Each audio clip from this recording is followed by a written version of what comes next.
Most betrayal stories have a clear villain. The man looks back and he can point to the moment, the lie, the discovery, the door that closed, and say, "There. That's where the real ended and the performance began." Arthur Hutchinson cannot do that. 3 years after Rosalie Fajardo left his Winnipeg house with $130,000 that wasn't hers to take, he is still sitting with a question that no one has been able to answer for him. Not his son, not the police, not his grief counselor. The question is this: can a woman hold a man's hand through an MRI at 2 in the morning, genuinely, really hold it, and also be stealing from him? This is the story of a man who spent 40 years auditing other people's numbers and cannot balance his own. My son Nathan laid the bank statements on the kitchen table the way a detective lays evidence. Methodically, in order, each one face up, each one with the relevant transfers highlighted in yellow. He'd driven up from Saskatoon, a 5-hour drive, specifically for this. He had a folder. He had a legal pad with notes. He had the particular expression of a 44-year-old man who has discovered something about his father's finances that he wishes he hadn't discovered, and is now doing the responsible thing about it, with the controlled emotion of someone who has had the drive up to get it under control. I sat across from him, and I looked at the statements. I said, "I know." He said, "You know." I said, "I suspected. I didn't look at it the way you've looked at it, but I knew something was wrong." He said, "Dad, it's $130,000. I said, "I know." He was quiet for a moment. Then he said, "When did you know?" That question is the one I've been living inside ever since. When did I know? The honest answer is that I don't know when I knew, because knowing and choosing to look at what you know are two different things, and I had been choosing not to look for longer than I can exactly reconstruct. Let me go back to the beginning. I need to go back to the beginning. Not because the beginning exonerates anything, but because the beginning is part of the truth, and the full truth is the only version of this story I'm capable of telling at 71 years old, after 40 years of accounting, because an accountant who can't tell the full truth is a man who has failed at the only thing he was ever genuinely good at. My wife Helen died in the winter of the year before the stroke. Pancreatic cancer, 7 weeks from diagnosis to the end, which is the particular cruelty of that diagnosis. Not enough time to properly grieve the anticipatory way, not enough time to say everything, enough time to understand what was coming, and not enough to prepare for it. We had been married for 43 years. Nathan was our only child. Helen and I had built a life in Winnipeg that was specific and mutual and deeply ordinary in all the ways that matter. The house on Wellington Crescent, the Sunday drives, the specific arrangement of the kitchen that we'd never changed from the way we'd set it up in 1987. I had my first stroke 14 months after Helen died. A moderate ischemic event, the neurologist called it. The careful language that medical people use when they want to convey seriousness without producing panic. I lost some function on my right side, significant enough to affect my walking and my writing and my speech in ways that were frightening in the first weeks, and that mostly resolved over months of rehabilitation. Mostly, but not entirely. I spent 6 weeks in a rehabilitation facility, and then I came home to the Wellington Crescent house, which Nathan had prepared for me with grab rails and a shower seat, and other adjustments that I received with the gratitude of a man who needs them, and the specific desolation of a man who is being made to face what he needs. Nathan researched home care options. He is thorough in the way I raised him to be thorough, which is a quality I take some professional pride in even when it turns on me. He contacted 3 agencies and interviewed 6 candidates over a weekend in Winnipeg and presented me with a recommendation with the same methodical care he'd brought to the kitchen table with the bank statements, only that time in a different spirit. He recommended Rosalie Fajardo. She had been in Winnipeg for 4 years, he told me. She had come through a caregiver immigration program, had been working with an agency that specialized in elder care, and had references from 2 previous clients that Nathan had checked and found strong.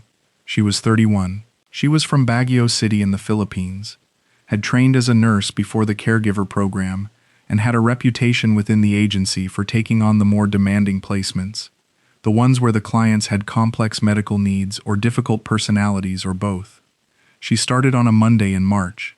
I want to describe what it was like having her in the house, because it's important to the story, and because the word extraordinary that I used to Nathan, that he confirmed he couldn't dispute, that not even the police report disputes, is not just a word.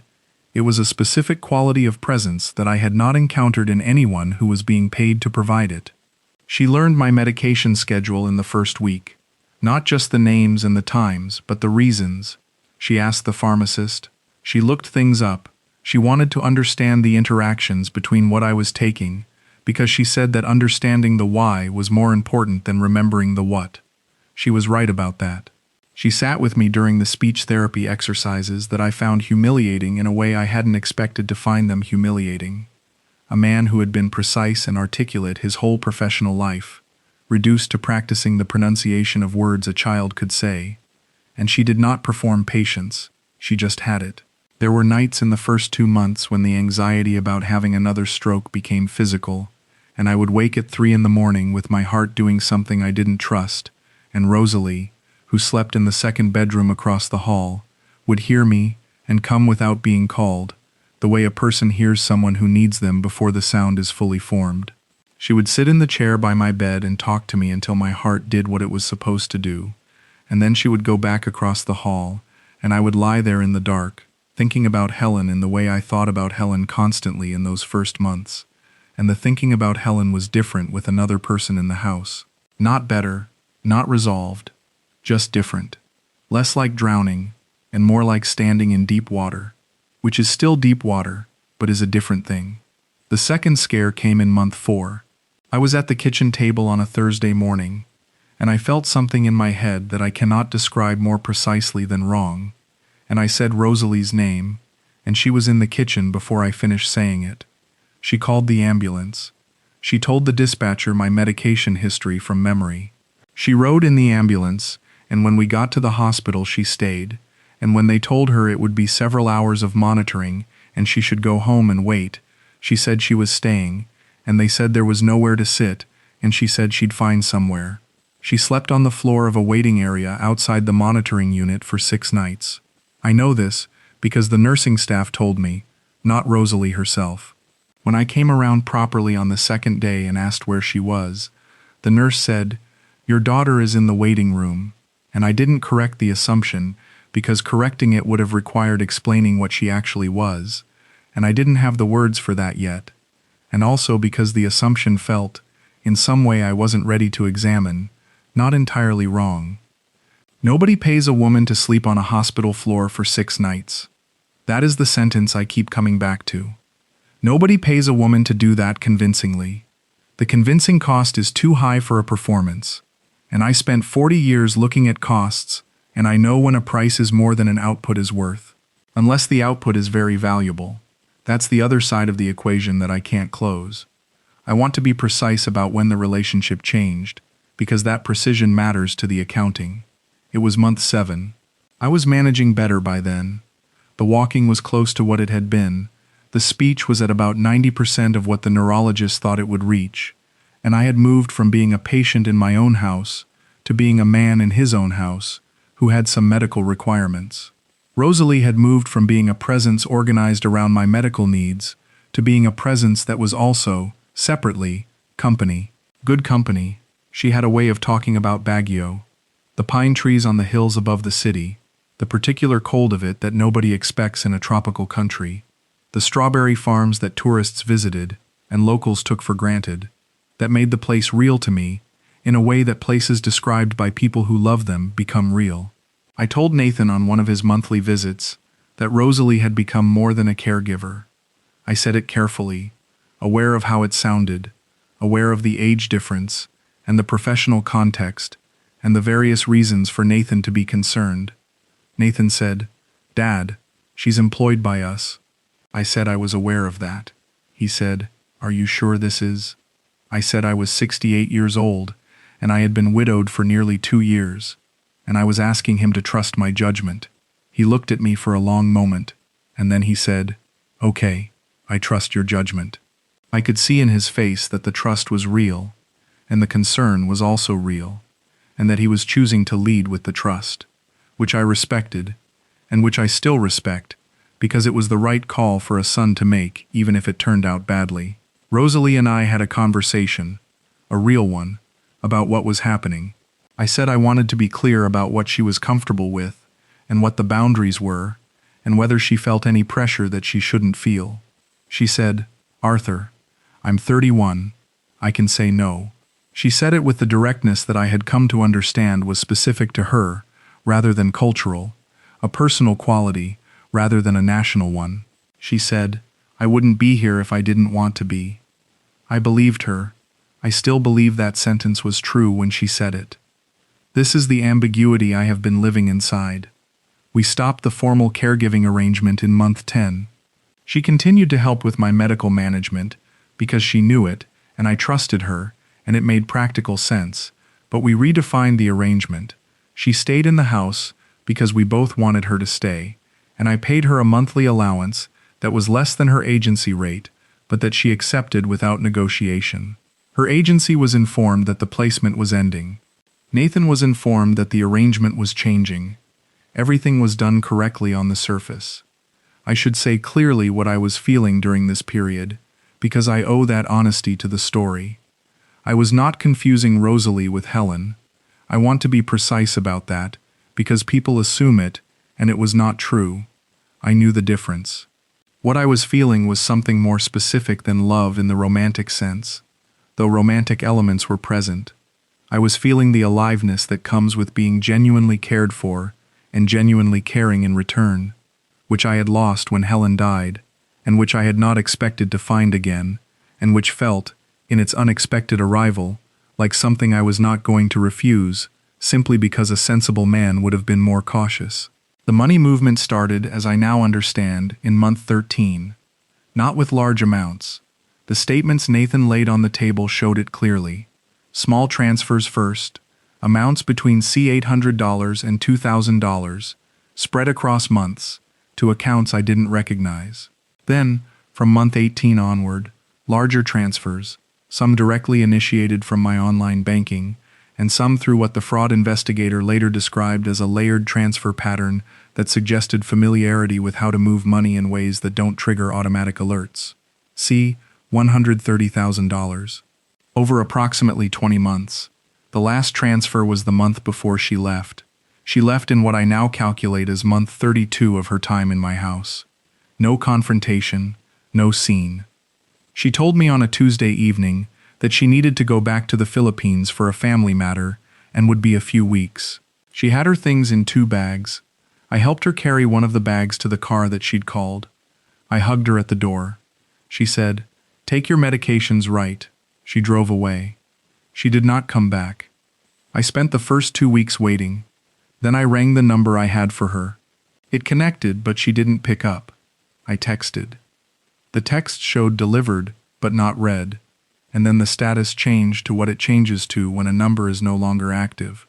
I contacted the agency she had originally come through, who said she had not been in contact with them since the placement ended. I contacted a friend of hers who had visited the house twice, a woman named Tessie, who said she hadn't heard from Rosalie in several weeks. I did not look at the bank statements for another 3 weeks. I'm going to be honest about that delay, and about why it happened. I was in a state that I would not have called grief at the time, but that I understand in retrospect was grief, with the specific texture of a second grief that arrives already knowing it cannot be as large as the first one, and is somehow worse for knowing its own limits. I could not name what Rosalie had been to me in a way that the naming justified the scale of the loss, and the inability to name it made the loss sit in me without a frame. Nathan came up from Saskatoon when I told him she'd gone. He spent a weekend. He was gentle and practical, in the specific combination that I have always valued in him, which comes from Helen. On the second day he asked if he could look at my accounts, and I said yes without thinking much about it, because Nathan managing things had been part of my life since the stroke, and I had not been tracking my own finances the way I would have tracked a client's. He drove home on the Sunday evening, and he called me from the road, which I knew from the speed of the call meant he had found something on the way home that he couldn't wait until he arrived to tell me. He said he needed to come back the following weekend. I said, why? He said, just let me come back, Dad. The kitchen table, the highlighted statements, the $130,000. I said, I know. And I did know, in the way I described. I had known in the way that a man knows something he has kept in a drawer he hasn't opened. The knowing had been there. I had chosen the drawer. What followed the kitchen table conversation was both more procedural and more painful than I had the capacity to process simultaneously. Nathan filed a report with the Winnipeg Police Service. A fraud investigator was assigned. I gave my statements in a recorded interview that was conducted with a professional courtesy that could not quite conceal the fact that the investigator had seen this category of situation before and had a framework for it that did not account for the 6 nights on the hospital floor, which I brought up and which was noted, and which clearly did not change the investigator's framework. The fraud investigation was inconclusive in the way that cross-jurisdictional investigations involving transferred funds often are. The investigator explained the practical barriers plainly and without apology. Rosalie was in the Philippines. The accounts the money had moved to had been closed. Recovery was possible in theory and unlikely in practice. Nathan pursued the theory for about 6 months through a Manila-based legal contact before accepting the practice.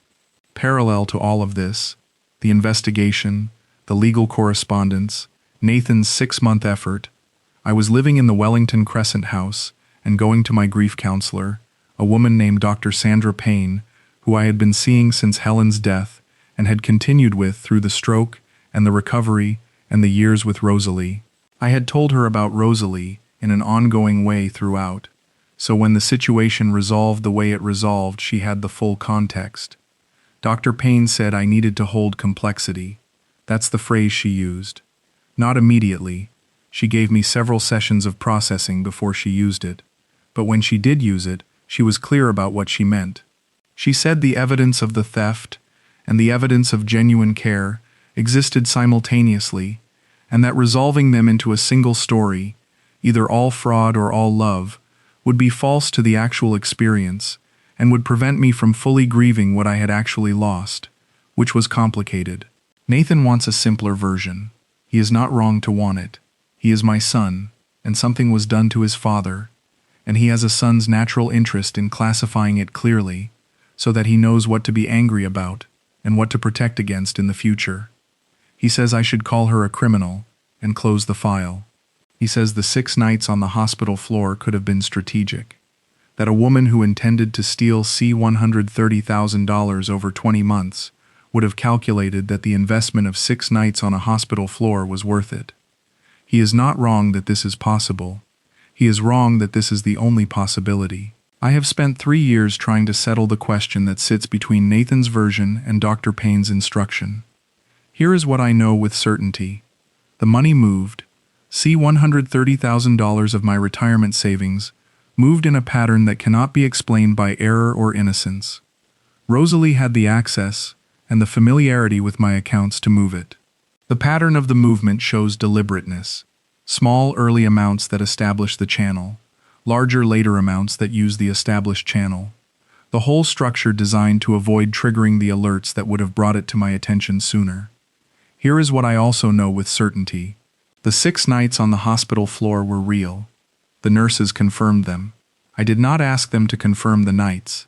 They mentioned it naturally, because it had impressed them, because it is not what usually happens. The medication schedule she kept was real. The speech therapy was real. The way she sat with me at 3 in the morning until my heart behaved was real. I know what performed patience looks like. 40 years of accounting includes knowing when numbers are arranged to tell a story they're not telling, and what she gave me during the hard months was not performed. I have no uncertainty about that. The question I cannot answer, and have stopped expecting to answer, is what happens when both of those certainties are simultaneously true about the same person. Whether a woman can genuinely, in the full human sense, care for a person she is also deliberately stealing from. Whether the care operates in a separate compartment from the theft, each one real in its own chamber, or whether one of them is a function of the other. Care as strategy, theft as opportunity that arrived separately from the care, or whether they are so entangled that the question of which is real is simply the wrong question. Dr. Payne says I'm asking the wrong question. She says the right question is what the experience gave me, and what it took, and whether the balance, as experienced rather than as accounted, was net positive or net negative for the person I am now. I told her I was a retired accountant and that asking me to evaluate something other than the numbers was asking me to work in a medium I had no training in. She said that was precisely the point. I think about the MRI. I know this is the detail I keep returning to, and I know it is not the detail that resolves anything, but it is the detail I keep returning to. The machine, the noise of it, the enclosed space that produced in me a specific panic that I had not expected. I am not a claustrophobic man, or had not been before the first stroke made small spaces feel like the inside of the event that had almost killed me. I gripped Rosalie's hand before they slid me in and she said, "I'm right here. I'm not going anywhere." And I believed her. And she didn't go anywhere. She was there when they slid me back out, and her hand was still in mine. That was before any money had moved. That was month 4, before the pattern in the bank statements began. I have turned that sequence over many times. If the care came before the theft, does that mean the care was what it appeared to be, and the theft arrived separately, opportunistically, as a different decision made by the same person at a different time? Or does it mean the care was the long-form setup for the theft, strategically delivered before the access was secure enough to exploit? I cannot determine which is true from the evidence available to me. Possibly both are true in different proportions. Possibly the question is unanswerable, because the person who could answer it is in Baguio, and has not responded to anything since the number went dead. I wrote her a letter. This was about 18 months after she left, after the investigation had wound down, and the legal correspondence had gone quiet, and I had spent a full year processing before I was ready to say anything. I wrote it by hand, which is still not what my writing used to be, but is functional, and I said what I needed to say and asked what I needed to ask. I sent it to the address in Baguio that had been on her original agency paperwork. I don't know if that address is still current. I don't know if the letter arrived. I have not had a response. What the letter said, in the part that matters, I said that I had spent a year trying to decide how to feel about her and had concluded that deciding was the wrong project. I said that I knew about the money and had reported it as I was obligated to, and had not been surprised by what the investigation found, and was not going to pretend otherwise. I said that I also knew about the hospital floor, and the speech exercises, and the 3 a.m. conversations, and the MRI, and was not going to pretend those weren't also real. I said that I was not asking her to explain herself, or to apologize, or to return anything. I said I was telling her what I knew, and what I didn't know, and that the not knowing was going to be a permanent condition, and that I had made a certain peace with that, most days. And on the days when the peace was harder to maintain, I sat with it until the morning came. I said that I hoped she was well, and I meant it. Nathan read a draft of the letter before I sent it. He was quiet for a long time when he finished. Then he said, "Dad, you don't owe her anything." I said I knew that. He said, "You're more generous than I am." I said that wasn't the right word. He said, "What's the right word?" I thought about it. I said, "I'm more uncertain than you are." Generosity implies a conclusion. I haven't reached one. He said, "I think I owe it to you to tell you that I think she knew exactly what she was doing, the whole time." I said, "I know you think that." He said, "Don't you?" I said, "I think she knew exactly what she was doing, at least some of the time." "I don't know if she knew what she was doing all of the time," he said. "That's a distinction without a difference." I said, "It might be. I'm not sure." We sat in the Wellington Crescent kitchen, the same kitchen where I had sat with the highlighted bank statements 2 years earlier. It was a Sunday, and Nathan was visiting as he visited, monthly, and the house had the specific quality it had on Nathan's visits, which was fuller than its usual quality, without being as full as it had been when Rosalie was there, which was a comparison I had stopped making out loud because it caused Nathan a pain I could see and didn't want to cause. Nathan said, "How are you actually, Dad?" "Not about her, just in general." I said, "I'm managing," He said, "That's accountant speak for not good." I said, "I'm not bad. I'm not good. I'm in a place I don't have a name for." He said, "That's actually pretty honest."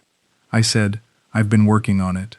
What my life is now, at 71, 3 years after Rosalie left, I am in the Wellington Crescent house.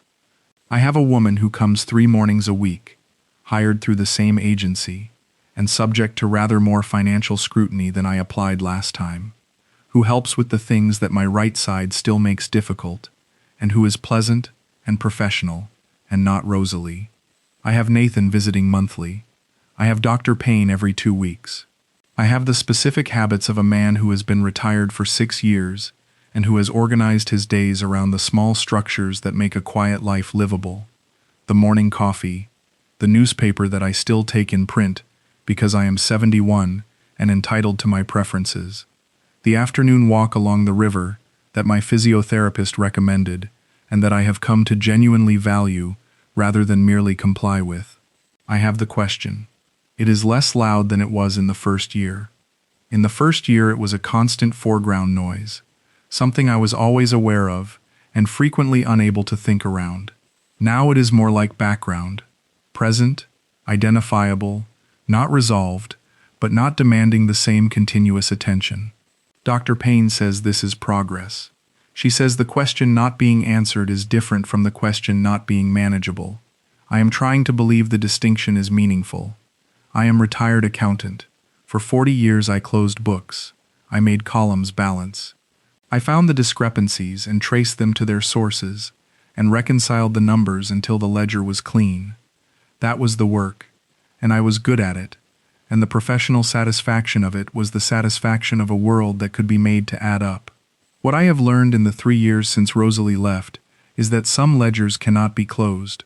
Some accounts carry figures that cannot be reconciled because the information required to reconcile them is missing and will remain missing, not because someone lost it, but because it is held by another person who has chosen not to provide it and may not even fully have it themselves, since people are not always clear about their own books. See $130,000 moved. 6 nights on a hospital floor happened. Both are in the ledger. They do not reconcile. The ledger will not close. I have stopped expecting it to close. This is not peace exactly, but it is something that functions in the place where peace would be if peace were possible. And on most days it is enough to get up and make the coffee and read the newspaper and walk along the river in the afternoon light, on the days when the river is worth walking along, which in Winnipeg is more months of the year than people who have never been to Winnipeg usually assume. My right hand is about 85% of what it was. Good enough to write, slowly. Good enough to hold a cup without thinking about it. Good enough to reach for something in the dark and find it. I used to be better than 85% at most things. I am learning to live in the 85 and find it sufficient. Some mornings, I do.